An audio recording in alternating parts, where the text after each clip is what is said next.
Podcast. Today we're talking. Man, so happy it lined up today. Actually, have to see if the rest of the panel has watched the Book of Boba Fett. But we're talking Phantom Menace. There may or may not be some links to some that happened recently to it. But I'm super excited because I love this movie, and it gets a lot of hate. But yeah, we're gonna dive into it, and I have an awesome panel of people that enjoy the movie. We're gonna try to spread the love, spread the cheer, and yeah, jump into Star Wars right here on the high ground.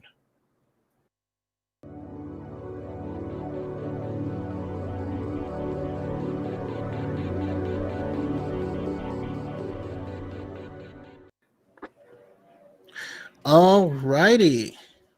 Hello. How's it going, everybody? Good, really good. Good. Awesome. I'm excited to talk Phantom Menace. I've said it before a few times, but when I very first started the podcast, I went through all of the films. And so I feel like I had like 6,000 followers when I did the Phantom Menace. And it's nice to be able to do it again. And now that I have so many more like varied opinions and stuff like that, it's going to be super cool. So yeah, I'm excited to jump into it. And we got a lot of love. We have Jordy Jedi because I think you guys are fairly close to each other. Yeah, he's like, what, 20 minutes up the road from me? Go to bed. It's late. It's early. Awesome. Yeah, let's start by going around the room and let's go. Who are you? Where can we find your amazing content? And all right, so we know pod racing exists in Star Wars, right? That's like racing. It's Star Wars NASCAR. My question to you is, what other sport or activity do you need? Would you watch competitively in the world of Star Wars? I'm curious if you guys have any. For me, I would like some sort of thing analogous to table tennis, to ping pong in Star Wars, because I feel like with a bunch of alien species, that would get hype really, really quick. I don't know. I just kind of need that. But I'll go to Ari first. All right. Hello, everybody. My name is Ari. You can find me on TikTok at ari.in.space, on Twitter and Instagram at the Millennium Pod _ or at Millennium Pod _ I don't even know my own handle, but that's fine. And it's called that because that is the name of my Star Wars podcast, The Millennium Pod. It's very chill, very fun, very casual vibes. So check that out if you don't get tired of listening to me today. And if I had to think of a sport, so I was thinking about this question, and I think it would be really neat if they made a Disney Plus series where every week was highlighting a different sport, but Star Wars version. And because basically I don't know which sport I'd want. I want them all. So that was my solution. It was just Disney Plus sports channel Star Wars. And we could, have more racing type things, some team sports. It might be interesting to have Star Wars football. I don't know. I feel like Wookiees would be really good at that, but yeah, that's what I want. That's my pitch. If I ever get hired by Lucasfilm, that's first on the list. But now I'm picturing if the teams would be mixed among species, or each species would have their own team. Your team of Gamorreans has a great line, but no one's fast. You're not. I don't know. I'd love to see it. Yeah. How about you, Obi-Wan? Yeah, so I'm Obi-Wan. Thank you for having me back once again. I am a UK Star Wars Lego creator, predominantly on TikTok, but have quite a following on Instagram and YouTube as well. So quite balanced across them all. TikTok is certainly my day-to-day, but every Sunday evening I host my own kind of one-on-one podcast where I interview other creators called the Yogiverse, and we're like 21 episodes in, which is pretty cool. As for the activity, do you know what? I really struggle with this, but I'm going to represent for Lego, and I'm going to see like a Star Wars version of Lego Masters, because I feel like it would be the perfect symbolism of life imitating art, imitating life, because essentially Star Wars saved the Lego brand when it kind of linked up that franchise, and I'd like to see a Star Wars equivalent of Lego, and then it being represented because the two are so closely tied, and then the competitive side of it through Lego Masters as well on the HoloNet. I would love to see like what type of, because Lego engineers would be able to create some crazy stuff with repulsor lifts and stuff. Yeah, that'd be pretty sick. I'm not gonna lie, I was like upset when Star Wars Legos became a thing because I had to build all of my own stuff like my entire life. I'm like, now it's there. God, like, yeah. Although I will say I'm still proud of my Lego X-Wing. It looked like garbage, but I'm still proud of it. How about you, Alanis? So hi, I'm Menace. You can find me on TikTok, Twitter, and Instagram under Not a Kyber.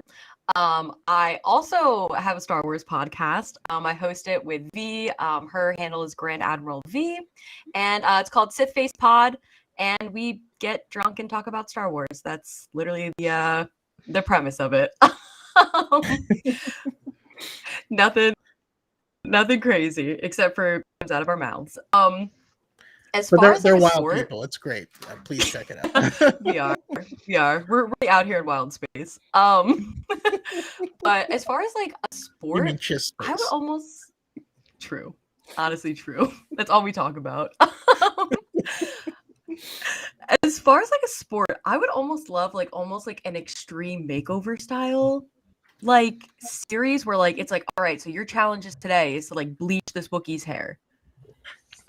Like you have to like put eyelash extensions on a Rodian. Like I would love to see that and like see like the makeup styles and like what like each like planet and species like brings into the table. I would absolutely love that because I think it would be so funny also to watch like a Wookiee get their hair bleached. Just like the foils, I would love it. So like that's mine. That's mine. That's amazing. Oh my goodness. I didn't even think about all of the like reality style. Like a Star Wars cake boss would just be really cool. You know what I mean? Oh, I would love that. With like Dex as the main like host. Absolutely. Yes. Absolutely. Dex yeah, is the cake boss. how about everyone in chat? What do you guys think? What would you want to see? Oh, I see. All right, so we have B Dazzler in chat. I'm not gonna lie, I'm not gonna talk about Boba Fett just yet. I will ask: has everyone seen the most recent episode? Absolutely. Yes, of course. Okay. We'll talk about that at the end, just in case people in the chat haven't seen it. They can leave before then. But the whole time watching it, I was thinking of Brooke. Like, oh my God, is Brooke okay? Is she? I hope she's okay. I feel like she wrote this episode, seriously. But Yes. yeah, let's see here. Who else? We have Connor in the chat saying he wants a Star Wars version of tennis or darts. St. Pat says a Star Wars rodeo. That would be that'd be hilarious. And let's see, Rathtar football. That sounds terrifying. Yeah. Star Wars Master Chef. I don't know. There would just be so many like really cool things, but also narrative things like a Star Wars version of The Sopranos. Like where in a world where organized crime like is prevalent, like what do they watch by way of organized crime? As a Jersey girl, I would love that. Or like the show Cops. I don't know. That would be amazing. I feel like I can talk about this all day. Star Wars Wayseeker says, I would like to see a Pimp My Ride. in Star Wars. That'd be amazing. But all right, let's let's kind of jump into it. I did a post because I saw Obi-Wan talk about his love for the Phantom Menace, so I had to go ahead and post a positivity checkpoint for the Phantom Menace because it gets too much hate. It gets way too much hate, and like the response was overwhelming, and I was like, okay, that settles it. We're jumping straight into the Phantom Menace this week, so that's why I brought you guys on. And I gotta ask, like, what's your first Star Wars memory, and what also is like, and tell me about the first time you saw the Phantom Menace. I'll go to Opie first. Oh, I mean, this could be dangerous coming to me first on this one because I can go all in on this. So, I mean, Star Wars, I can't even remember my first memory of Star Wars. I was born in 1985 and like Star Wars was done by the time I was of conscious age. My parents loved it, my mum in particular. So I kind of just, it was something we watched pretty much every weekend. We always had the tapes, the VHS tapes. So yeah, it was kind of like done. It was a big part of my life. And then that was it. And then we got the kind of the remastered versions of the original trilogy on the cinema, went to see those. But The Phantom Menace was the first one I went to see exclusively at the cinema. But obviously back then cinemas kind of weren't what they are now. You literally had to kind of queue down the side of the cinema to like, and then it was like first come first serve. There were no like pre-ordering tickets. So I remember like queuing up like 3, 4, 5 hours before the doors even opened. Went with my cousin. He was a big Star Wars fan. And I just kind of like just sat in awe at 14-year-old for like 2 hours and just watched something for the first time in that scale, experiencing it in that way. And I think of the prequel trilogy as well, it's kind of the least offensive like CGI as well. I think it has a lot of natural kind of scenes, whereas obviously when you get into the other two and then you bring the clones in, you bring the other worlds in, it becomes far more CGI. Whereas I feel like the Phantom Menace, although not wholly natural, it is more kind of natural to the eye. So yeah, I just loved it. And then I think it ultimately came down to that expectation, that sense of expectation, going 14-year-old bright-eyed, it could never have failed to me. And it was the first Star Wars film that I saw exclusively at the cinema. And it will always be that to me. Yeah, you really can't like the energy plus being a kid there. Then I mean I can't wait to speak to people who were my age when the Phantom Menace came out, when they saw The Force Awakens, because I feel like it had to have had the same vibe. I was older and more jaded by then. But yeah, how about you, Alanis? What was your Star Wars experience overall, and then your Phantom Menace experience? So it's funny you say that. So I was born in 98. So Force Awakens was actually like the first Star Wars movie I got to see in theaters. So that was absolutely incredible for me because I was like, oh my gosh, I've only got to like watch these in like my living room.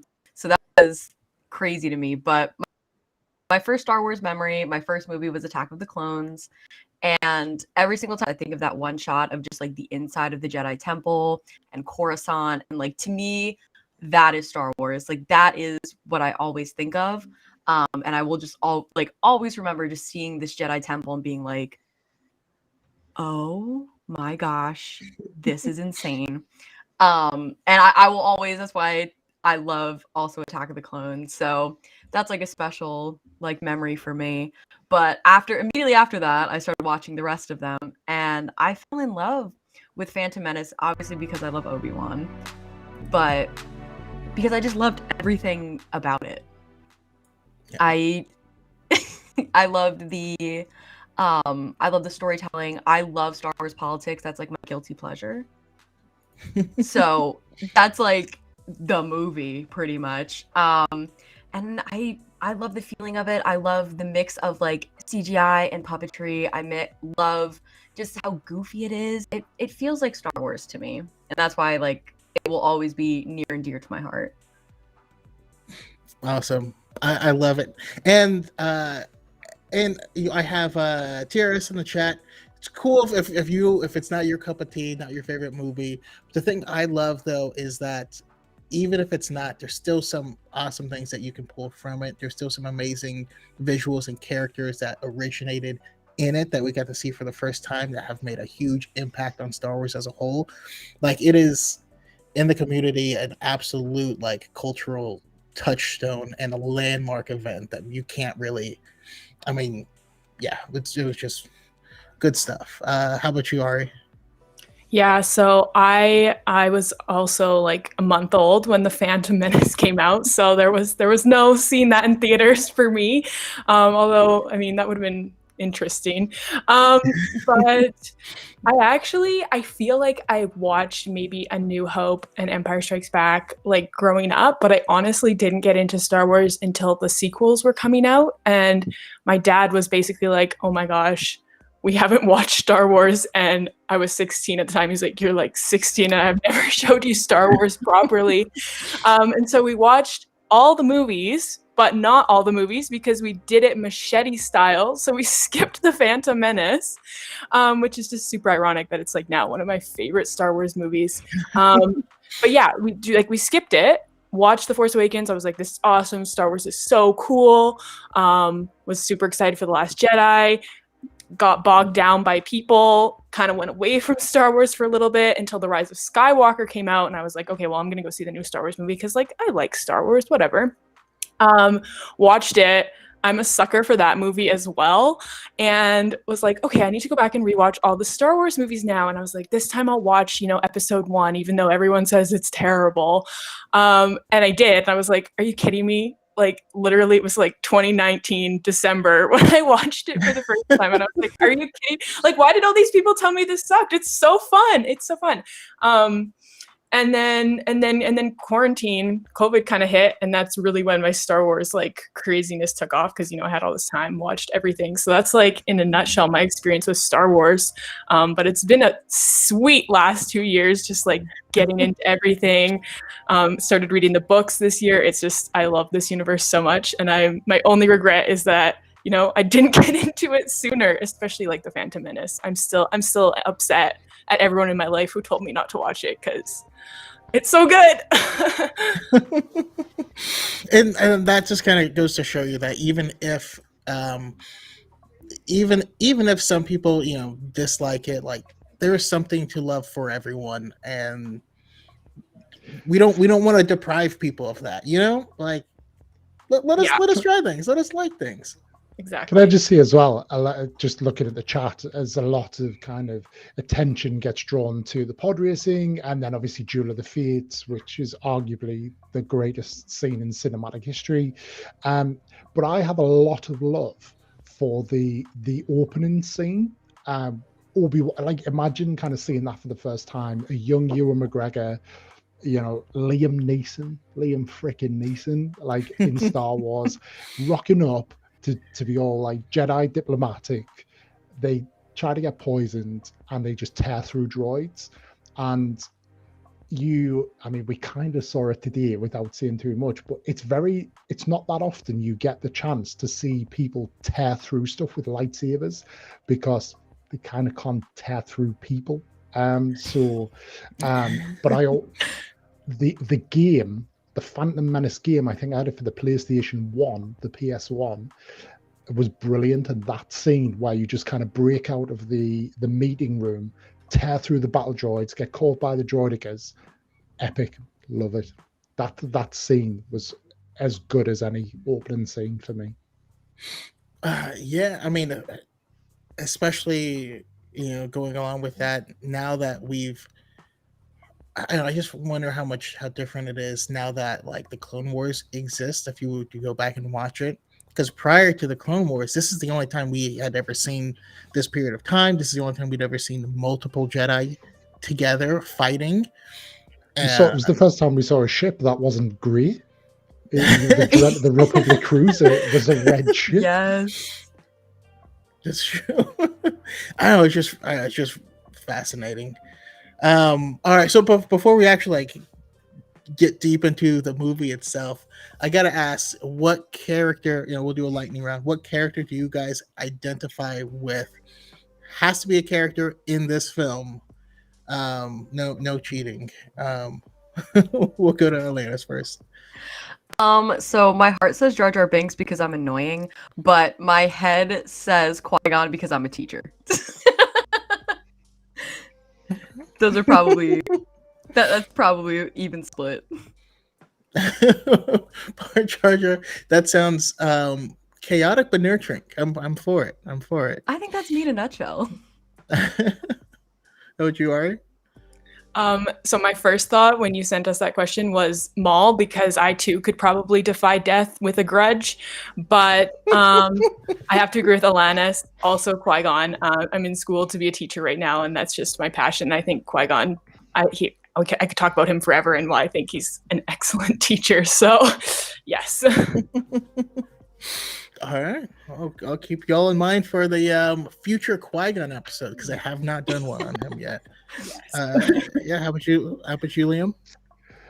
So I would like to see a Qui-Gon, but I work in banking, and I love the kind of the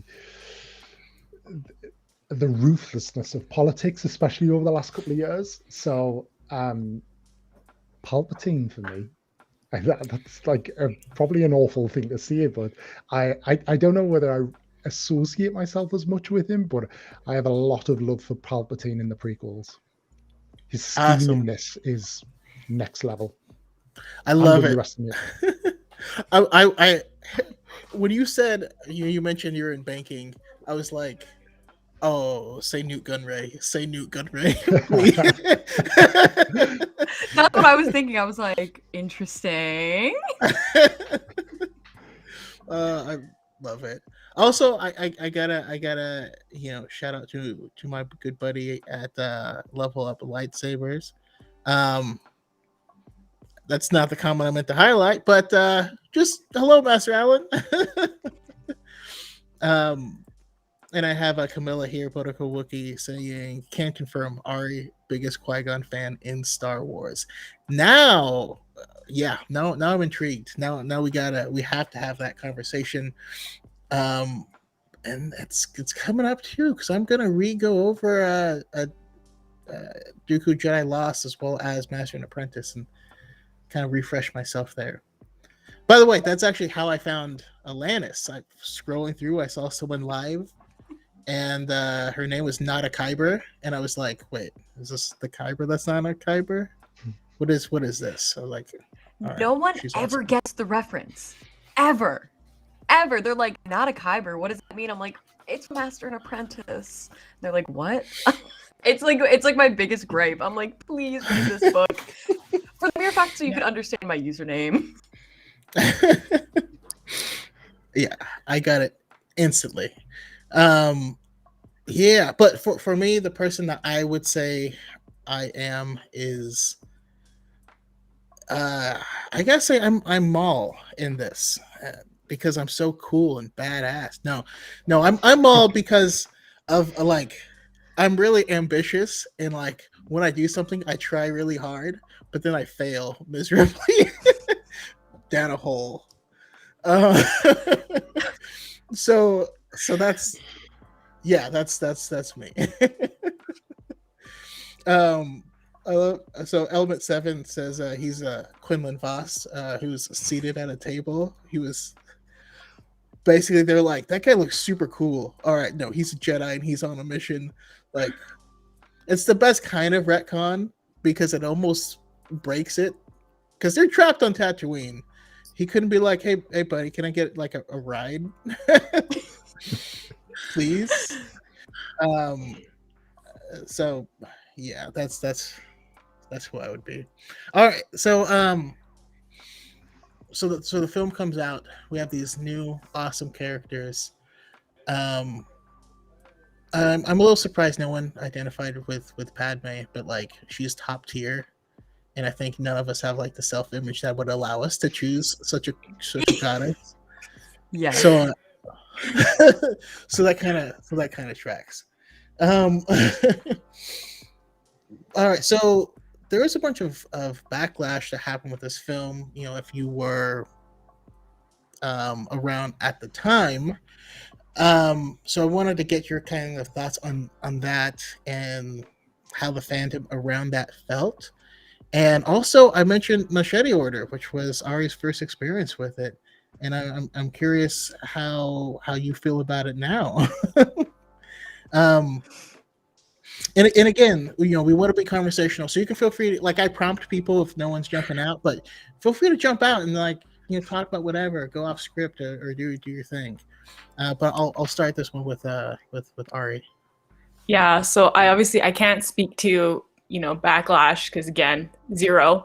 When it came out, I will say, like, I can see, like, I'm not surprised to hear that there was backlash. I don't agree with it, but like I'm unsurprised because it definitely does feel different than the original trilogy. But I will say, talking about Machete Order, I think it's awesome. It was such a great way to experience Star Wars, especially because I knew about the Vader reveal, so like it didn't matter. Like going straight from episode 3 to episode 6, I absolutely lost it, sobbing pile of mess, you know, when Vader gets redeemed, because it was just like so fresh in my mind. I think we watched them like back to back as well. However, I don't appreciate that it skips the Phantom Menace. And you know what? I think why not just go 4, 5, 1, 2, 3, 6? Like I think that's a solid solution. I don't know if there's a term for that, but I mean, I feel like the one thing I did lack in watching it Machete style for the first time was I was a little bit confused in Attack of the Clones, just like the climate and what was going on, and I feel like that could have been remedied having seen the Phantom Menace. So that's my thing. I will die on the hill that you need to watch A New Hope first. But Brooke's saying that's the Godfather order. Okay, so yeah, that's my vote. The Godfather order, if you know about the Vader reveal, because watching episode 3 and then episode 6 is just beautiful. And nothing, I don't think anything could beat that first experience. So that's my Machete Order. It's like it's one of my biggest gripes in Star Wars. I hate the Machete Order. For me at least, I feel like Phantom Menace is like almost like the perfect prologue for like everything that goes on. And when you skip that, like I feel like you miss like such a vital part of not only just the prequels but the story in general. So that's like my big thing with Machete Order. And like, I don't know, every article that I ever read about Machete Order gives me very strong I live on Reddit thread vibes, and I don't like that. Because like for me at least, so like I got into Star Wars relatively young, and I really started getting into like, you know, like the Tumblr end of things and all of that nonsense before TikTok. And like people would just like trash on Phantom Menace and the prequels in general. And like me at like 11 years old, I was like, but I like Obi-Wan. And that was like not an acceptable answer. So for me at least, and also like being like female presenting in like these spaces, it was just like, they were like immediately no. And then I think that kind of fed me to like do it more. So I'm not a huge fan of Machete Order, but I think because I think it kind of stems from like toxicity in a way. Yeah. Go ahead. It does. Yeah,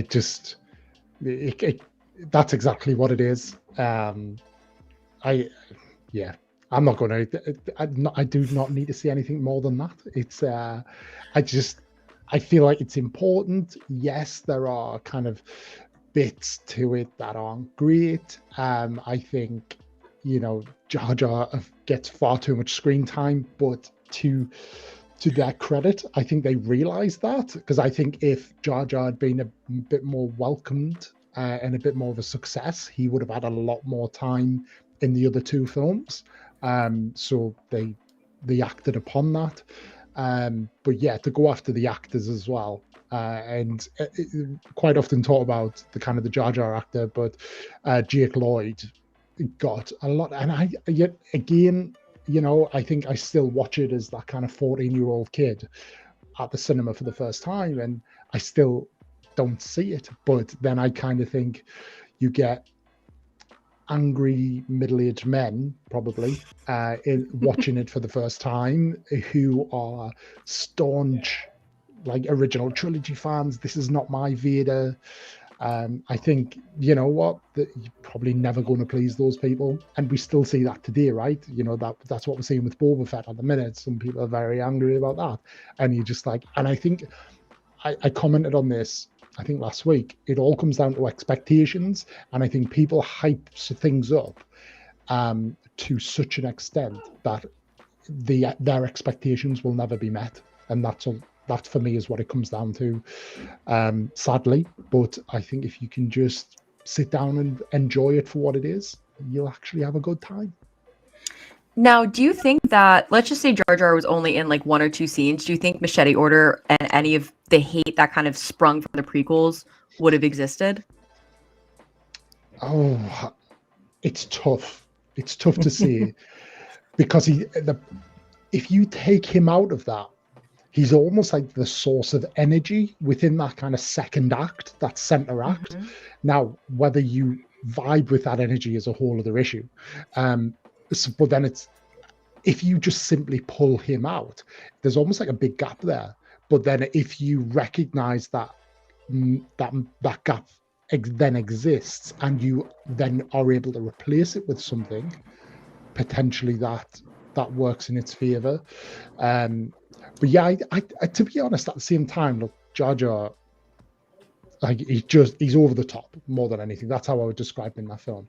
Yes. But I don't feel like he needs to be pulled from it entirely as well. I just think that there's like 1 or 2 things that he just needs to be pulled from, like when they're in Naboo and they spring the trap to kind of free Padme, and he kind of falls from the bridge. And you didn't need to do that, did you? Like you didn't need that. Yeah. I feel like the battlefield scene as well. I feel like it almost could have been his redemption rather than anything. He really could have rose to the occasion there, and the silliness could have just been trimmed a little bit. And I think that would have really rounded his character and his own arc off. But they kind of had him throwing grenades around and riding a cannon of an AAT. You know? Yeah. Yeah, I would have to disagree, because I think if sure they absolutely could have toned him down personally, but people knew that they were getting a prequel to Star Wars. People did not realize that they were going to see Vader as a child. They thought they were going to get a young Vader being, a badass and like doing stuff like that. And I still have to. My thought is it's still an expectation versus reality thing. This is the story I thought I was getting. But even thinking about Jar Jar, you have to admit George was right. Like, there's 2 types of franchises. One will age itself with its viewers, and then the other one will kind of remain centered on the whole family.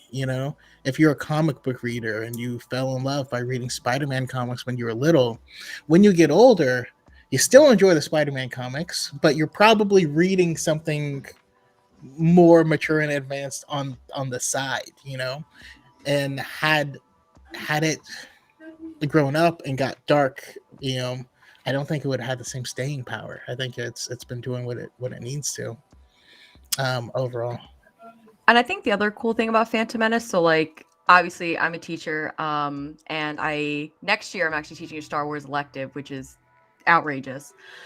Don't know how I got that passed, but one of the things, I have a lot of kids who are like, oh, like Miss B, like I started watching Star Wars, and they love Phantom Menace.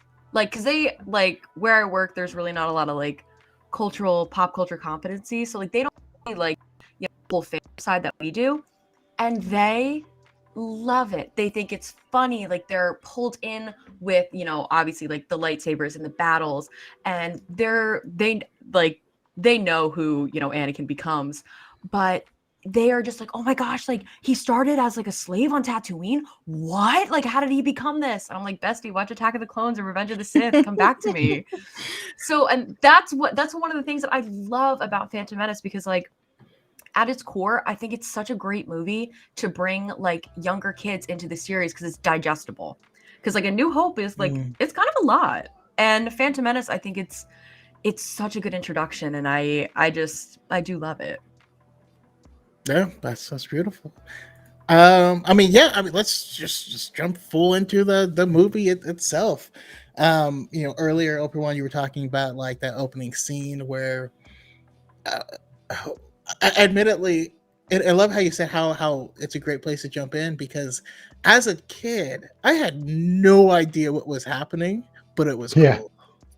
I had no idea, but it's one of those things where the more you watch it and the older you get, you're like, oh, this is what they're doing, and this is supposed to be, and then you start to understand the politics behind it, and it's something that your first you watch it at 8, and then at 12, and then at 16, and then at 22, and it's different movies, even though it's the same part, and a lot of those things don't, like you said, don't get the credit because we have these two main scenes, but it's a smaller moment. It shows you exactly what Jedi are supposed to do and who they're supposed to be. That really brings you into it. How do you guys feel about let's just kind of talk about the first half of the movie. What jumps out at you in the first half?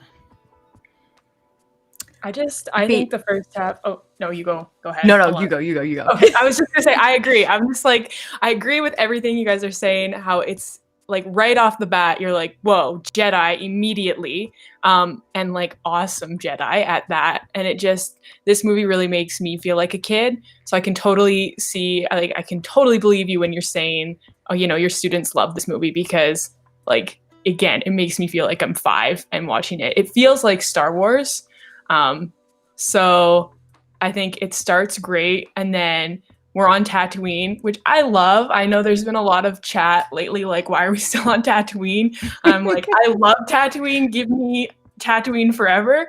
And I think that's great. And I know that, like, again, a lot of backlash for Jake Lloyd and like young Anakin, but I think that's fantastic, because how many times do we get to see the main villain of a huge franchise as a 9-year-old? Like, never. And it's so interesting. And to go off of that, with your question earlier about if we removed Jar Jar, would this movie have gotten the same amount of hate? I want to say yes, just judging by the amount of hate older Star Wars fans seem to have for like kids in Star Wars, because I mean, Ahsoka got that treatment, Ezra got that treatment, so I feel like it would have been similar, but I love it. I'm so excited. That's just what I want to say. So Alana, you give us some real stuff now. No, I absolutely love it, but I agree. I love your point when you're like, it feels like Star Wars. And that's what I love. And that's what I love so much about like The Mandalorian. There's a vibe, if you will, that is so uniquely Star Wars. And I think it comes through with Phantom Menace like so hard. And one of my favorite scenes in Star Wars in general, and this is like the most minute, unimportant scene, is when Qui-Gon is like trying to mind trick Watto. Yes. Is I cry every single time I watch it, because it's just so quintessentially Qui-Gon. It's so stupid. Yes. It says so much about his character and how he is just like out here freeballing it. And I love that scene so much. And I think it also says a lot about, the politics of Tatooine. And, we get to see that like Tatooine really hasn't evolved at all within Star Wars. Like, Mos Eisley is still a hive of scum and villainy. Like, Tatooine is still a giant dust ball. And I mean, we're kind of seeing that a little bit more in Boba Fett, kind of like the changes. But I I think like that is one of my favorite parts of like the first half of the movie, and just how it feels like Star Wars, and it's like, I don't know, it's like getting like a hug from a Wookiee or something. I just love it. And the pod race is fun. The pod race is fun. Yes. Okay, when the destroyer droids, the droidicas first rolled up, I was like, what is that? I didn't even thought that could exist. But yeah, like you said, it's Star Wars. It's exploring these wildly different, fantastical worlds. When they first arrive in Urugunga, and the music has that kind of like ethereal feel to it, and you're like, I don't even know what this is, like, but it's beautiful, and I want to live here, and those water speeders look really cool. Yes. I thought those destroyers were like spiders the first time. I was like, what? What is that? But then someone explained to me, like, nope, they're droids. And I was like, okay. And Opie, what else jumps at you in this beginning? I think the relationship between Obi-Wan and Qui-Gon, I think even up to the point where Qui-Gon brings Anakin back, and Obi-Wan's like, why do I feel like we've picked up another straggler? And it's almost like it tells you so much about Qui-Gon. And Obi-Wan just kind of verbally rolling his eyes at him all of the time.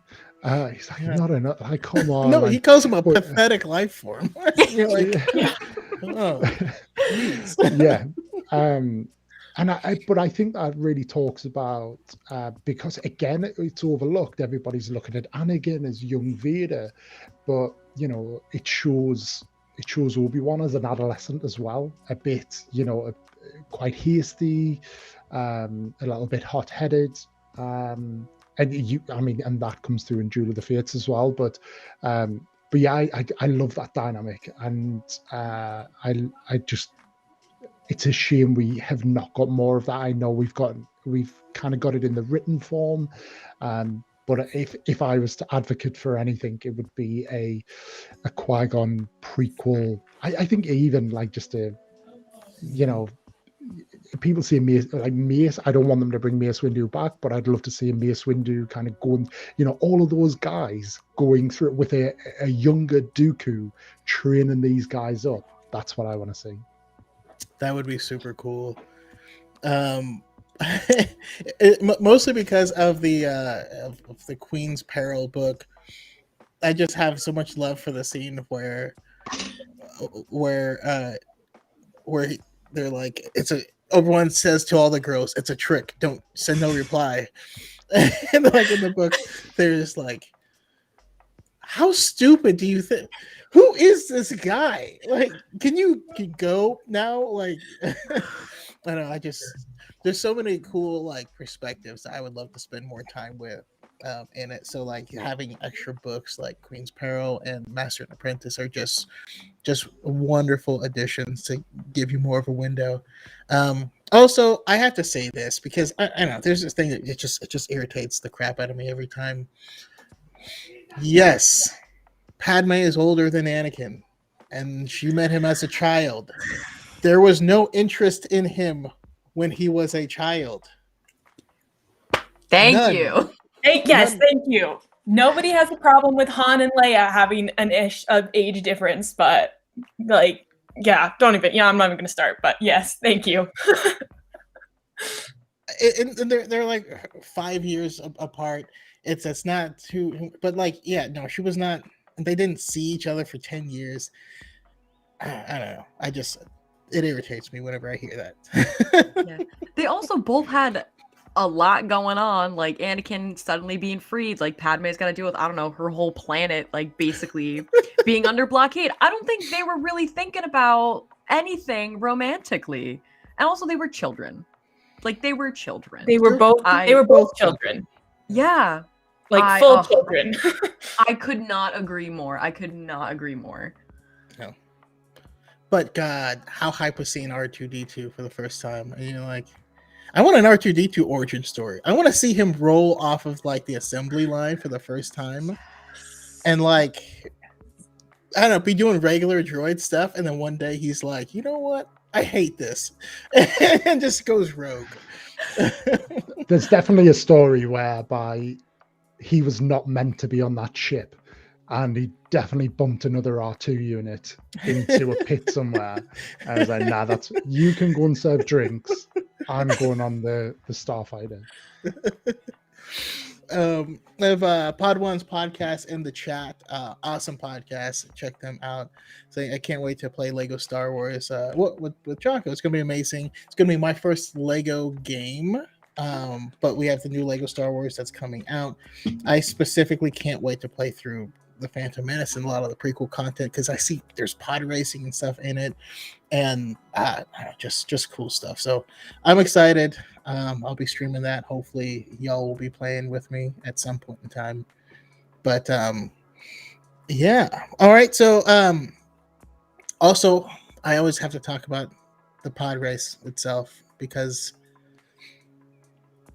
that scene, I don't think there's anything that's not a racing movie that shows all 3 laps of a race.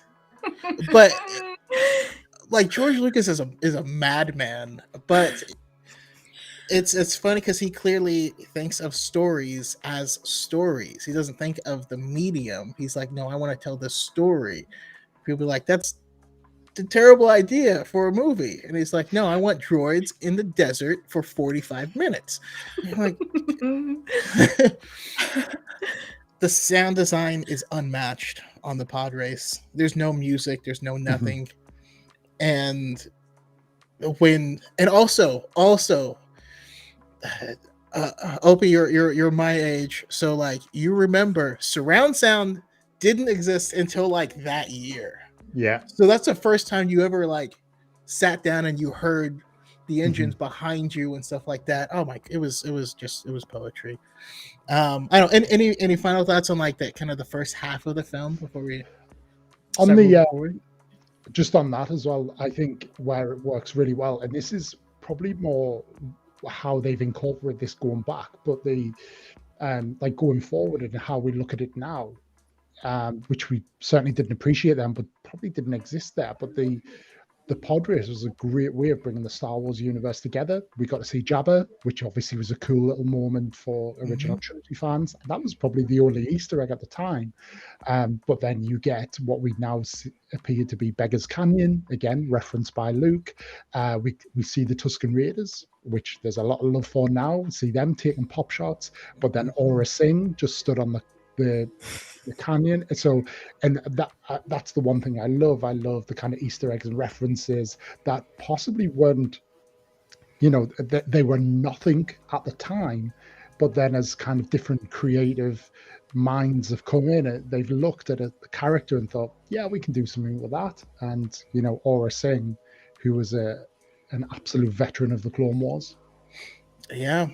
I mean, a young Jocko saw her and was like, am I into this? I'm uncomfortable. I need an adult. But yeah, no, I learned a lot. Also, I think there's another, a story. Does anyone else subscribe to the theory that there was a thing going on between Anakin's mom and Qui-Gon? Yes. Yeah. 100%. Absolutely. 100%. Favorite ship in Star Wars. Kidding. But no, they were definitely 100%. That hand on the shoulder the next morning, that was something was happening there. Yeah. It's the way she tells him there is no father. It's the way she's like, there's no man in this house.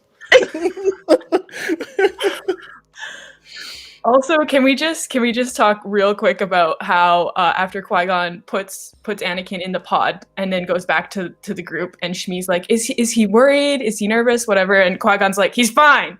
Like, that is ultimate dad and mom old married couple vibes. Yeah, it's true. Let him live his life. Like the kids hanging off of a tree precariously over rocks, and then Dad's like, "Nah, he's cool." Like, listen, I hung over rocks and sharks and stuff all the time, so like I got fine. And you're like, it's not how it works. Okay. When Qui-Gon's big brother is Rael Avros, there's no way he didn't have a thing with Shmi. There's no way. Exactly. There's no way. So true. I just love it. And but more importantly, this also gives us our first like true look into the Force, and this kind of bridges both the first and second half. But so we can talk about the Force and then get into the second half. He really brought in what Obi-Wan was teaching Luke, which was our real first lessons, but he explains it differently. Like, your focus determines your reality. And I don't know, we just get a few small lessons, and then we watched him do these great things, and it just, I don't know, it felt special. I know people hated the Metachlorians. I loved them personally. I didn't get the hate, but I don't know. How did you guys feel this? You learned from the Force, and yeah, we can just jump into the second half of the film. I think it's perfect. Like I'm also a little bit biased. Your focus determines your reality is like in my top favorite Star Wars quotes of all time. It's like honestly have become like my mantra and like everything I've ever done. But I love how we see how Qui-Gon is like, you know, a master to Obi-Wan, and then we can kind of see some of those parallels and also how they were different with Obi-Wan and Anakin, and then Anakin and Ahsoka, and it's just the trickle down effect that starts from Phantom Menace is like unmatched. It's unmatched, and then I mean, like, of course, obviously, like the lightsaber, like Duel of the Fates, come on, but it felt like the Force was described less as like almost like this is a surprise tool that can help us later, and more like it's a part of us, and that is what it was like super special to me. Yeah, I love it. Your guys' thoughts, Ari? Yeah, I really like how Qui-Gon describes Anakin as a virgin in the Force. I think that's so interesting, and I wish we would have gotten more like in the live action, because I mean we learn a lot in the Clone Wars, but just for like casual fans, that just, it sounds weird, like okay, whatever. But it's such a like important thing, and it's so important to the prophecy, and I feel like the Phantom Menace set up so much about that, and then they kind of went away from it for whatever reason, backlash, etc. But I just think it's so interesting. And I also, talking about like the master and apprentice dynamic, I think in this movie it's really neat that we really see that, because by the time we get to Attack of the Clones, Anakin's, you know, been a Jedi Knight, or not a Knight, but he's been, you know, in a Jedi for a long time. And so, you know, he's sent off on his own doing whatever. And we don't see them kind of working together as master and apprentice until the final act of that movie. Plus the first bit as well. But it just feels like in this one, we really see, you know, what it's like to be a Padawan with a master. Like, you know, you just follow them around. You might be like, what are you doing? But I'm going to listen to you anyway. And I think that's such a neat dynamic that we get to see here. Yeah. And, you know, young Obi-Wan with his little Padawan braid. How do you make Ewan McGregor look bad? You give him a little Padawan braid. That's all it takes. And he still rocks it. And he still rocks it. They tried, but he's still fine. One of like the biggest like things that annoy me is, because I get a lot of hate on this on my TikTok like constantly, is people who are like Obi-Wan like hated Qui-Gon, and Qui-Gon was like abusive towards him. It grinds my gears like you can't imagine. Like literally read Master and Apprentice. Yeah, but even prior to me reading Master and Apprentice, I never read the relationship as cold. I read it as, okay, you have this mentor figure who you're going to kind of go against because, you know, you want to be a little rebellious. You want to go your own way. Like, I believe, and correct me if I'm wrong, he was like 22 in Phantom Menace, I believe. So it's like 25, I think. Okay, he was even older than I thought. Okay. Yeah. Right. So like he's not like this teenager. So when Qui-Gon like is like, hey, maybe I want to take on this other Padawan. It's not like Obi-Wan is like 15 and like not developed. Like, he's an adult. Like, it's okay. Yeah. It's just like that is the one like toxicity part of it, besides everything else that happens with like Phantom Menace, is just like the one little bit that I don't know why it just gets me every single time. I think with that though, is it not that a lot of people base they see like the ground zero or the benchmark for the master Padawan relationship as Obi-Wan and Anakin, which wasn't a good relationship. Yes. And like people feel to see that you kind of feel them. Like, yes, it wasn't Obi-Wan's entire fault, but that was not the perfect dynamic. He was more of a brother than a master, and I think that's Qui-Gon was able to separate himself from that. So yeah, I think there's a lot of that, but I think again it comes down to people. It is the benchmark. It's what people see for themselves. Like it's how they've been introduced to it, and what they see as that entry level. But hard agree. Well, but I mean, along with what you were saying, it is funny because a lot of people will. These are like coming of age tales for like young people, and whatever situation a young person is in, there's a character in this that they can relate to. Yes, sometimes it leads to people projecting weird things off of people where it doesn't quite apply. But it is what it is. I was just thinking though about the moment where I mean, this whole film, The Phantom Menace, was about revealing of these like deeper, darker truths, and we get that over and over again throughout the whole film. But my favorite one, well, I guess my favorite too, is the first reveal of Maul, because I was like, he's in the hollow and he's like takes off and he steps up and he looks tough. And he looks like the devil. Yeah. And you're like, no, hard pass. Immediately no. But also you have the Padme reveal with Boss Nash, where you're like, it was her all along, and then you look back and you're like, no, it was pretty obvious. Also, if I actually look closer, they don't look the same. Like they're all clearly different people. God, I'm an idiot. But I don't know. What do you guys think? So the whole Padme thing really confused me as a kid. Like when I first watched it, when I was like, I don't know, like 8, 9, or 10, whatever, I was like, what? I was so confused. And then watching it when I was like, had a level of critical thinking, I was like, oh, this makes sense now. But I was terrified as with Darth Maul as a kid.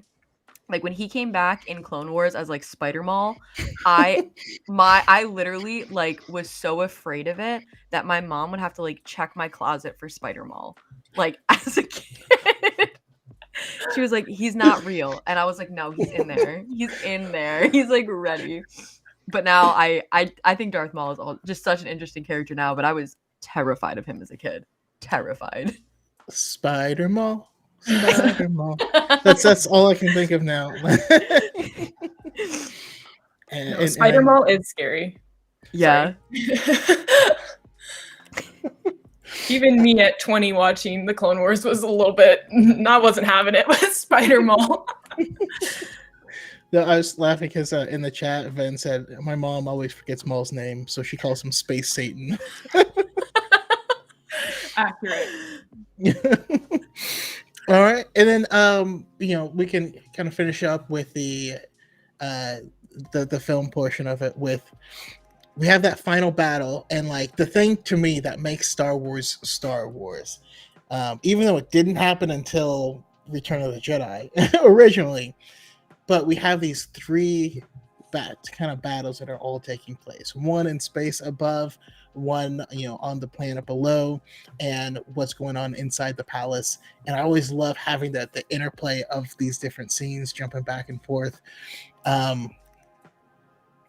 We have the age-old question of how come Obi-Wan just didn't use force speed like he did early in the movie and get through the thing, and you're like, shut up, just let it go, just let it go, man. Let it go. But this final bit, we have these battles. What jumps out at you guys besides seeing N1 Naboo fighters handmade? I wonder when we'll see those again. And I wonder if Obi-Wan already has plans to make a new build of one, but well, I hope we get one. That's for sure, because it's long overdue, and it's possibly the worst UCS set going, other than the chrome parts, but because it was just built that long ago. But fingers crossed. On that though, so more on the kind of the Duel of the Fates side of it, I think what's like, and again, as you get older, you appreciate is I love how they all react differently when the force shields like the red shields close. Like Qui-Gon just kind of drops to his knees and meditates. Obi-Wan tries to keep his cool, but is clearly getting kind of amped up. And Maul is like, Maul could have only been more up for it if he kind of took his clothes off and just stood there and just like Billy in Predator when he faces down the Predator and like he starts kind of slashing his own chest with the machete. Like that was the next level for Maul to go to, is just start to score himself with his lightsaber.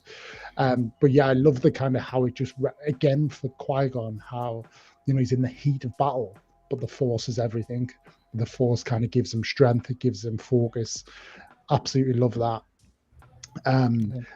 I think for me, even though I absolutely love that film, I think the space battle side of it is probably one of the lesser kind of cool space battles, because it just kind of feels like it happens, and at the same time it's intertwined with Duel of the Fates, and I'm always kind of like, go back to that, go back to that. We want to see what's going on, but yeah, I mean, Duel of the Fates, and for me, it will always be kind of piqued by the fact that they had to slow the footage down because Obi-Wan and Maul were just going at it so hard. They were so well choreographed. They knew their kind of every step. They went too quick, and they had to slow that footage down. Like, you don't get that out of Battle of the Heroes. True. Your guys' thoughts? Yeah, okay, I'll go. I agree. The space battle, it's not my favorite. However, I'm a sucker for when Anakin is like, now this is pod racing, because I think it's such a fun line. It gets way too much hate.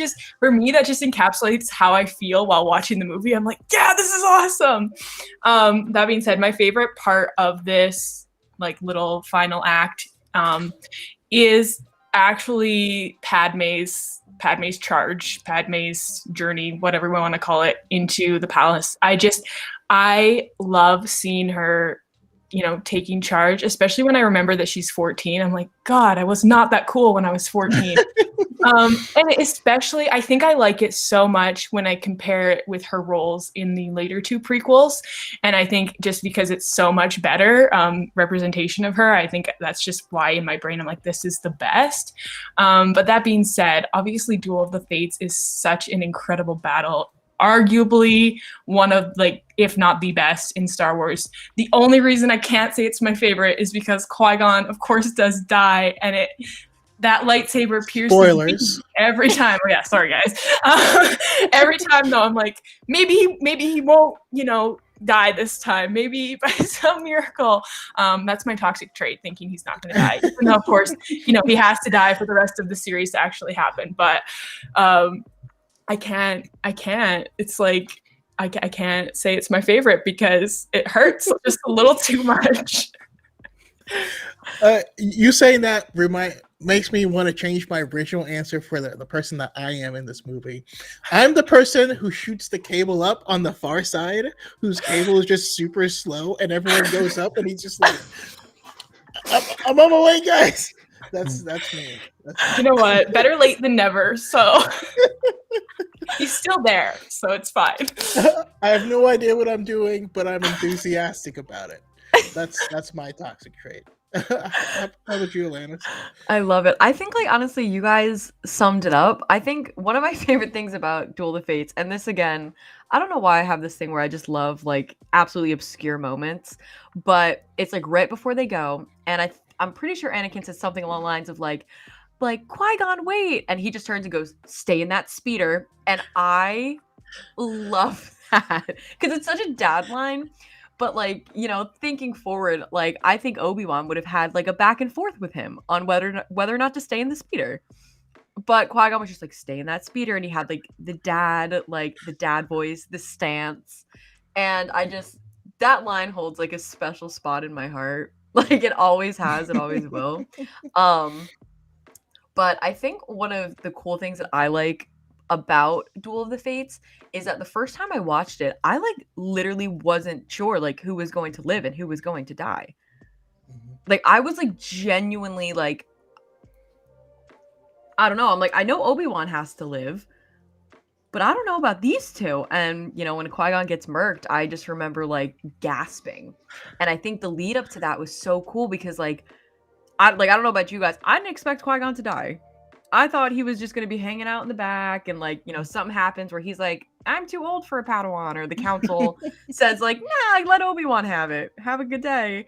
I didn't expect him to die, and I will always appreciate that almost like shock factor, at least on my end. Yeah.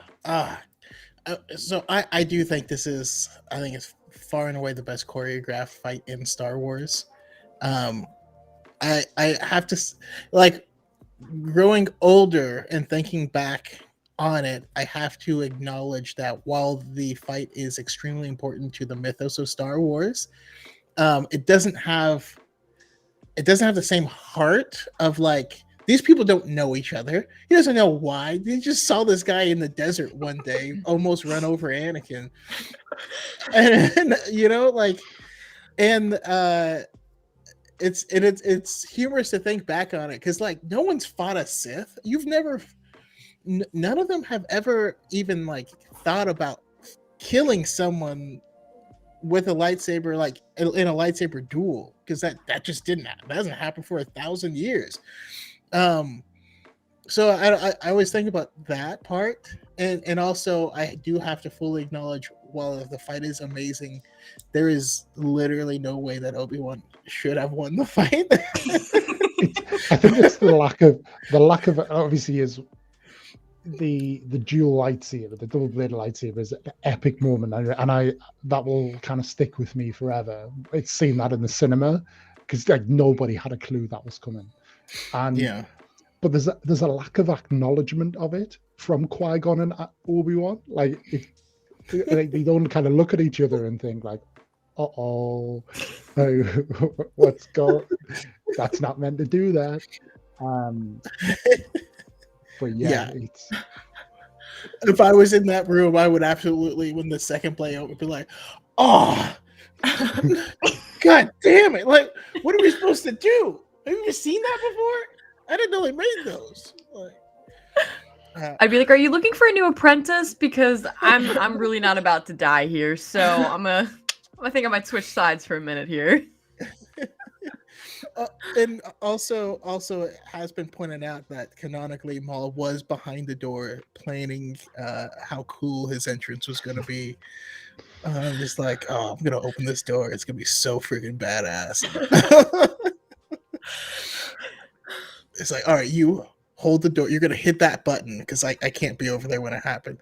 Like, I got to be standing right here framed. And you have that new track from John Williams. All right. You hit play when I tell you, not a second earlier. No, when the track hits, it's incredible. So we've kind of talked about the next question. I was going to mention if you would change anything. We've kind of already covered that. But overall, what's your favorite outside media that was spawned from this? What jumps to mind? For me, it's Jedi Power Battles. That game was my life as a child. and episode 1 racer. But how about you guys? Anything that was spawned from this that really took off? Master and Apprentice. Master and Apprentice. I love that book so much. Every second of it. I love how annoying little Obi-Wan is. I love how just off the rails Qui-Gon is. I love like rails? the little I'm sorry. I love like the little I also love like the little like legends bits that they have in there, like the line about like Tall, like Xanatos, all of that. I also probably said that wrong. But I love it. And even though it's not technically media, I have this weird thing where I have like collected all of like the Phantom Menace like weird figures that came out during that time, because there's just something like so like wrong about them, like that I'm just like obsessed with. And I go to estate sales all the time, and anytime I see them, I pick up anything Phantom Menace because everything is just slightly off. So even though it's not like media, I just love all of like the toys and stuff that came out for Phantom Menace. I think they are just, I love them. Yeah, this is everyone's friendly reminder that they actually made Jar Jar Binks candy, and the candy part was his tongue, and you had to make out with him to eat the candy. Why? Who greenlit it? I don't know. They should be fired out of a cannon into the sun. How about you, Ari? Yeah, I definitely agree, Master and Apprentice, but I think you covered all of the great reasons why. So I will also say, as Camilla mentioned in the chat, Queen's Peril. I really enjoyed reading this book because of like the extra insight we got kind of to like the background of what was happening during the Trade Federation occupation. They mention in the movie, you know, oh, you're going to this camp, people are in camps, they're dying, but you don't really get how like actually bad it is until you read that book. So there's my plug, read the book. And also I will say one thing I might change / add to the movie in general would be maybe like a scene, and I think it would fit really well when they go to the Senate and Padme gets ready to actually be the queen. Show us Sabe and her like transitioning. I feel like that it could be super fast, and you know the kids that get it would get it, and then the kids that don't, whatever, that's fine. But I feel like it would help just a little. And I also think that's such a cool part of, you know, Padme's story with all of her handmaidens, which you do get in Queen's Peril. So again, read it. But I feel like adding that in might make it just like that little bit better. Now you're making me sad. Sakura. It'll be okay. Yeah. How about you, Liam? A bit out of left field for me, but Battlefront 2, the more recent one, Hero Showdown in the Naboo hangar as Darth Maul against a Kenobi, and just out loud get up on the platform, and so like force pushes and chokes and throws are lethal, and just and do it like out loud on a mic with someone. It's like it's one of those scenes. Duel of the Fates is one of those scenes that you want to recreate yourself in. It's, you know, through in video game, and I can't remember. I remember really enjoying the game, the initial game for the PS1, but the Duel of the Fates just doesn't stick in my head in the same way. But Battlefront 2, like the gameplay, it's such a shame that they kind of pulled the plug on it. But that hangar scene, even if you don't go in that part, if you go on the Naboo ship, that's brilliant too. It's a great battleground. And you get the big energy rings, and you're like, why are these here? There's no OSHA compliance here? Like, make a goddamn railing, someone, please. No, it's there are no railings in Star Wars at all. Oh man, no, that's a great point. My mind doesn't even go to things that recent, but God, I had so much fun playing, even the other part of Naboo in Battlefront 2, where we got the original trailer of that. Not clear. Battle droids and their little personalities and stuff. But I think Darthman 86 may have said it best. Clone Wars essentially came out of it. Yeah. I feel like it's cheating, but it's true. It's absolutely true. But awesome. All right, so that's going to kind of wrap up our Phantom Menace discussion. I would love to real quick. All right, here's what I'm going to do. I'm going to have everyone go around, give final thoughts on it, where we can find you and all your stuff. And then after that, we're going to go around again and do a quick round on Book of Boba Fett. Sound good? Yeah. All right, perfect. We'll start with Liam of just going around if you have final thoughts on Phantom Menace and where we can find you and your awesome content. Sure. So simple bottom line, The Phantom Menace is my favorite prequel film. I'm not saying it's the best. It's just my favorite. But it all comes down to expectation, and it will always come back to me being a 14-year-old kid seeing Star Wars for the first time on the big screen. So that it will always have that for me. As for where you can find me, predominantly on TikTok. So the OP1 handle is my TikTok handle. Within there, you'll find links to my Instagram and my YouTube as well. But yeah, I'm across all three platforms. Awesome, and always making awesome stuff. I look forward to jumping on your podcast, which goes on every Sunday. Correct? It does indeed. Beautiful. And how about you, Alanis? So honestly, my biggest thing with Phantom Menace, it doesn't have to be your favorite. You don't even have to like it, but there's no need for like negativity around it. Star Wars is Star Wars, and the fact that it's been out for close to 2 decades now, and people are still hyping on it, like, move on, besties, move on. But I love Phantom Menace. Always have, always will. But you can find me on TikTok, Twitter, and Instagram under Not a Kyber. And then if you would like to listen to my podcast, we are under Sith Faced Pod on Twitter, Instagram, and TikTok as well. And yeah, we just drink and talk about Star Wars. Awesome. And last but certainly not least, we have Ari. Yeah, so as somebody who skipped the Phantom Menace for a while, I just want to once again say, don't do that. Don't be like me. Don't listen to people who tell you it's not good. It is good. I totally agree with you, Alanis. Like, even if you don't love it, even if you don't like it, acknowledge that there's a lot in there that definitely adds to the world, and it's important and it's fun. Okay, once again, the pod race is fun.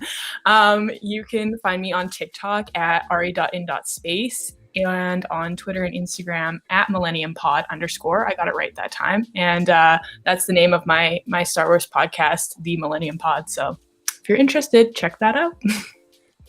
Awesome. Thank you, everyone, for coming by and for chatting with me about Phantom Menace. I love watching. Like, this is one of the. Oh man, I need to make. I'm gonna make a listing of ranking the most fun Star Wars movies. That's what I'm gonna do. It's up there. This is way the heck up there. Yeah, I love it. Anyways, thank you guys. That's going to end the conversation on this.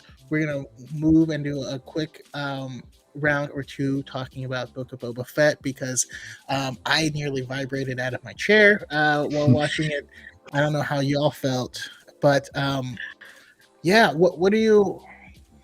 We'll go to Ari first. Oh my First gosh. thoughts. What happened? What happened? Well, as I said earlier, I love Tatooine, and this was yet another love letter to Tatooine. So of course I was thrilled. I will say I was not expecting to get Din Djarin like right away. But what a fun episode. Like, oh my gosh, the more I think about it, the more I'm like, that was so fun. I do need to rewatch it because I've only seen it once so far. I do need to rewatch it knowing that Boba doesn't show up, because there was that lingering thought in my head, like, we're getting into this episode, like, where is the title character? So that was weird, but the episode as a whole was so good that, like, I can't even complain. Sorry, Boba. And yeah, just all of the references, especially the wizard reference. Shout out to my boy Kitster, the OG.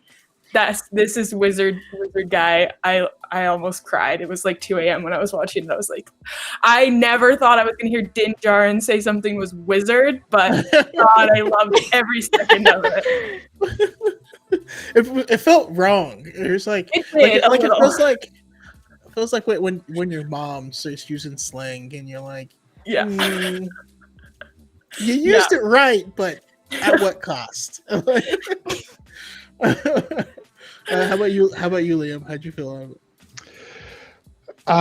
So absolutely loved the episode, and that was problematic because I think more so than anything, very agree with you, Ari. It was weird that, you know, Boba wasn't in it. It was the best episode and the title character's not there. But I think more than anything, as much as I've really enjoyed this series, I haven't loved this series. I haven't kind of finished an episode and thought, I can't wait another week, like, which you get with The Mandalorian. And that's exactly what's happened today. And I'm more looking forward now to season 3 of Mandalorian than chapter 6 of the Book of Boba Fett, and you shouldn't feel like that. Like, I don't feel like that's how it should be. But I think there's kind of two main things on that. It just shows how good The Mandalorian is and how well that has been written. But actually, when we take it all the way back to where we started about the Phantom Menace and expectation being really key, there was no expectation with the book, with The Mandalorian, because he was a brand new character. With Boba Fett, there is expectation, and will they ever be able to meet that? And that leads me into the second part of my thoughts, and this has kind of been reiterated through the series. People talk about wanting a Vader series, more of a Luke series. I don't think we should ever have that. Those guys should have the strongest of cameos, like what we got in Rogue One, like what we got at the end of season 2 of Mandalorian. They're so big characters that you can almost never live. It's the whole thing about Luke in the sequels. He can never live up to the kind of the legend of Luke Skywalker, the legend of Boba Fett, the legend of Vader. And I think that's, for me, is where this series is suffering a little bit, but it comes down to expectation and the legend of the character. But again, it's then kind of competing with The Mandalorian, which is potentially, certainly for me in the last kind of 3 years, Marvel aside, through Marvel into this, The Mandalorian is the greatest thing that's been made in a very long time. Okay. I definitely see that and fully respect it. I chuckle at the thought that all of the stuff that made Boba cool in the original trilogy is Din Djarin. Yeah. In the original trilogy, he was just a guy that looked cool that you would assume did badass stuff, right? but he never did anything, and he didn't really say much. And so the Mandalorian is what people expected from a Boba Fett show. Boba Fett had development in the Clone Wars, and we learned some stuff about his back. And this is while I'm in the same book, because I do much prefer The Mandalorian to the Book of Boba Fett, I appreciate that we have 2 different shows, because I don't want the same show twice. Yeah. And I think that's it for me, is that today's episode has really kind of almost just made them one big series, and I didn't want that. So it's blurred the lines between them for me a little bit, and as I say, it's just shone a light on it's all down the perspective from a certain point of view, but is the Book of Boba Fett inferior compared to The Mandalorian, or is The Mandalorian superior compared to the Book of Boba Fett? I'll go with the latter because I'm an optimist, and superior is a better word than inferior. Yeah. Well, how about your thoughts, Menace? I mean, Phantom Menace fans stay winning. Like, that was brilliant. I mean, shout out to Brooke, who got some horrific Snapchats from me this morning. I watched it before I went to work, and I was like literally like screaming in my car. Like, I'm not even kidding you, screaming at Brooke. Like, did you watch it? Like, yelling. I had such a visceral reaction to it. It felt like Star Wars. Like, nothing. In a very like long time, my blood hasn't pumped like that watching something with Star Wars. I really enjoyed Book of Boba Fett, and I've talked about this before. I'm enjoying it because this is the first series that like I don't have a stake in. Mm-hmm. Like, I was never a huge like Boba Fett stan. I was like, all right, yeah, he's cool, and I can just like enjoy it from like a normal fan standpoint. Whereas like when Kenobi comes out, I will be a menace. Like with the Ahsoka series, obviously Thrawn.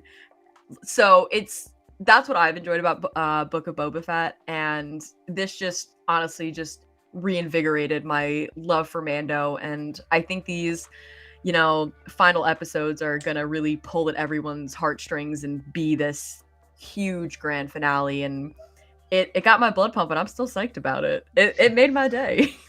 Can I just say as well, what made it so good, and I touched on this earlier, is the fact that he actually carved people up with the Darksaber. Like, Yes. you don't see that in Star Wars. You only see that happen to droids. He carved people up. The guy More you of put that on the place. table, and you're just like, ah. Well, he's dead. Like, And then he was like, you might want to put that on ice. I was like, okay. yeah, oh God, so much awesome stuff, so much amazing. I mean, we got to see the Night of 1,000 Tears on screen. Did anyone else feel cold? I was like, Cried. oh, no. Oh yeah. Cried. And then it made me flash straight to the episode where, why Din was so adamant of like, you can't have this Mandalorian armor. Imagine such an atrocity like that happens, and all of those sets of armor and all of the Beskar that's around, and all the weapons, all the stuff that is part of their religion, part of their faith, part of their culture, is now spread to the winds. And you could be out walking around, and there's some guy wearing, the armor of your ancestors, and you're like, God, that's gotta be so. It'd be so pissed off. It was I also know. visually stunning. Just Mhm. gorgeous. Every single shot. Any predictions on? Well, okay. So two things. We'll go around one last time real quick and do prediction on what was made for Grogu. I still maintain it's like a gangster chain that he's gonna wear. What was made for Grogu, but also what to expect in next week's episode. And then once again, because I'm gonna cut the video, so there's two videos. So yeah, if you can answer the question, and then also any final thoughts on this episode of the Book of Boba Fett and where we can find you and your content. We'll start with Alanis. All right, so I do love the idea of the chain. I'm like very much here for that. But honestly, I think Din made him something for like a lightsaber hilt. I think it's like something like Jedi related because it's tiny. So I'm thinking like, how they kind of have like those like little like why can't I think of the word, like the balls that go at the end of lightsabers? Something like that that would kind of like hook in. That's what I'm predicting. Honestly, the only thing that I've gotten right so far with Book of Boba Fett was that he was going to go back to the Sarlacc pit. So clearly has not gone the direction that I thought. So I'm still going to say Thrawn, though, that he's just going to be sprinkled in. I'm just going to I'm gonna put it out there. I'm gonna say Thrawn. I love it. I have to. Real quick, shout out to the Darth Black series. Thank you so much for the donation.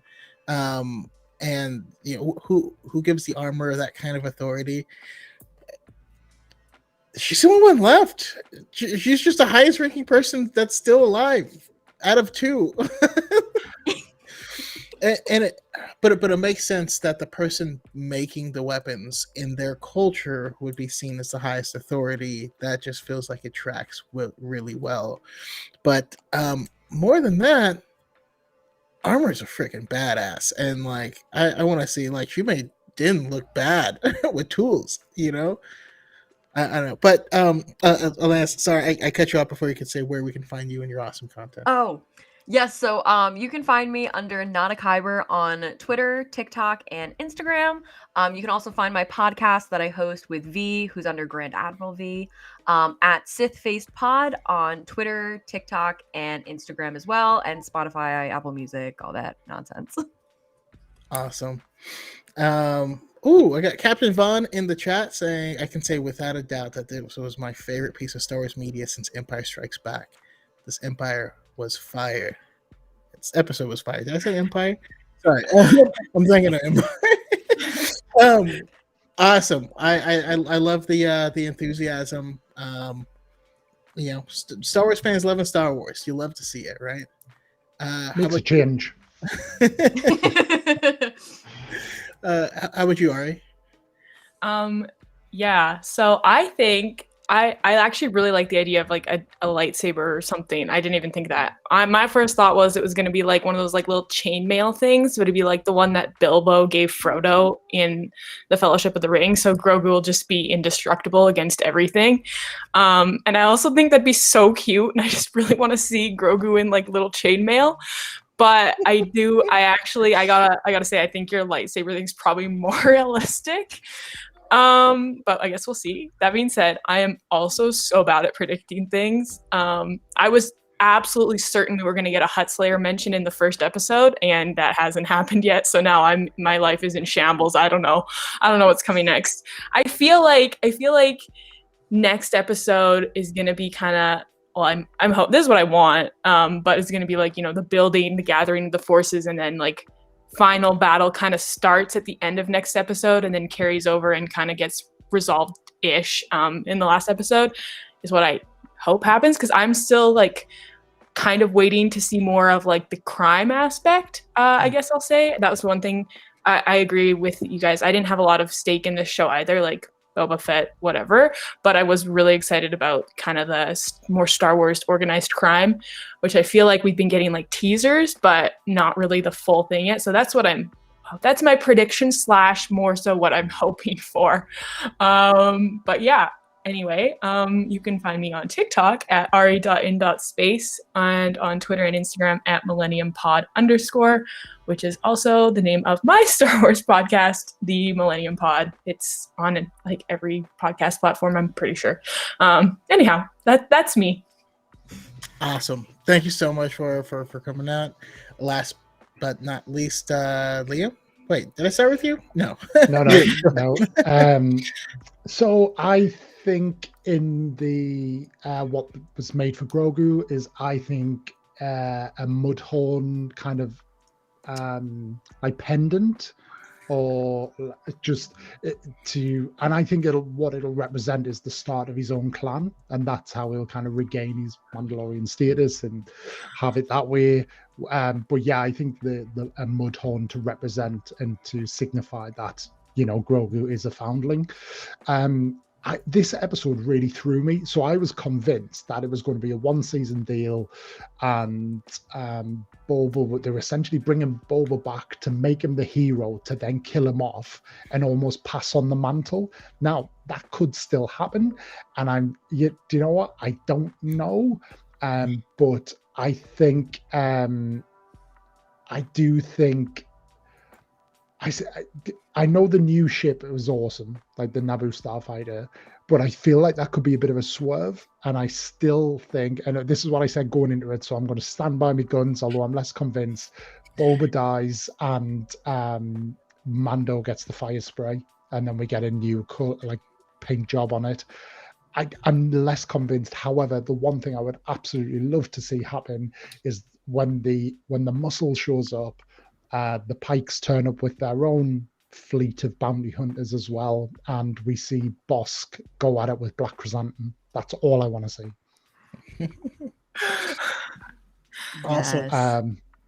And on that lovely note, you can find me on TikTok at Obi-Wan on a daily basis, usually 3 times a day, doing all sorts of weird stuff at the minute. And then you can find me on Instagram, so OP1, but instead of the I, it's a 1 because somebody beat me to it. And it's a private account. How annoying is that as well? They don't even use it openly. And then you can find me on YouTube as well, and it's OP1 without the underscore, with the space in it. Sunday evenings we do the Yogiverse podcast, whereby it's a one-on-one conversation with other creators across all things kind of nerd fandom. And Darth Choco and I are in conversations about you coming on. Absolutely. Can't wait. I also might be coming on Alanis's podcast soon as well. Yeah. And maybe if I'm good, I might get an invite from Ari, but she's too good. Literally any time. Same goes for everybody on this panel. But that's my favorite thing about the community is all communicating, collaborating, introducing one another. It's amazing. We have amazing people in the chat as well, like Padawan's podcast. Luke is just awesome. He agrees. Wookiee versus Trandoshan. Bedazzler, who streams from time to time on Twitch, also has a store, Far Away Factory, which makes incredible stuff. We even have the Jedi Smark, who has a podcast called Ha, It's a Podcast, just talks about random stuff. I was on there recently, and you get Unhinged Chaco if you're into that. We got Chris Star Wars Lawyer in the chat saying Dirge versus Chrysanthemum. Would love to see it. Star Wars Lawyer also has a podcast, a Two Black Two Nerdy podcast. Man, we Star Wars fans we're eating well.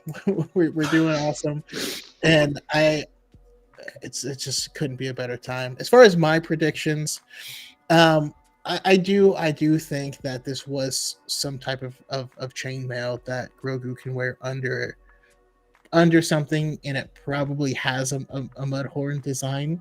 And who knows, maybe this is how he survives at Luke's Jedi Temple at some point in the future. We shall see.